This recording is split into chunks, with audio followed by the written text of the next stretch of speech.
அதிசயங்கள் நடக்கும்னு காத்திருக்க பிடிக்காதவங்களுக்கும் கஷ்டமான நேரத்துல ஒரு நம்பிக்கை வேணும்னு நினைக்கிறவங்களுக்கும் இந்த அற்புதமான கதையை கேளுங்க. ஈரான் மற்றும் இஸ்ரேல் இடையே கடுமையான சண்டை நடந்துகிட்டு இருக்கு. இதனால் ஈரான் தன்னோட வான்வெளிய எல்லா சர்வதேச விமானங்களுக்கும் மூடிடுச்சு. ஆனா இந்தியாவுக்கு மட்டும் ஒரு விதிவிலக்கு. ஈரானில் சிக்கி தவிச்ச சுமார் 1000 இந்திய மாணவர்களை வெளியேற்றுறதுக்கா ஈரான் தன்னோட வான்வெளியை இந்தியாவுக்கா மட்டும் திறந்துச்சு.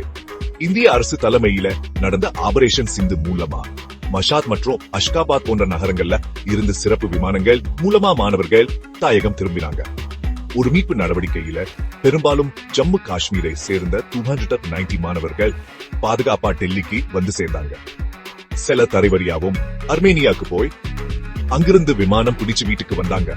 வேகமான நடவடிக்கையிலையும் இந்தியா ஒத்துழைப்பாலையும் இந்தியா முழுக்க இருக்கிற குடும்பங்க இன்னைக்கு நிம்மதி பெருமூச்சு விடுறாங்க. இந்த நடவடிக்கை ஒரு சக்தி வாய்ந்த விஷயத்தை நமக்கு ஞாபகப்படுத்துது.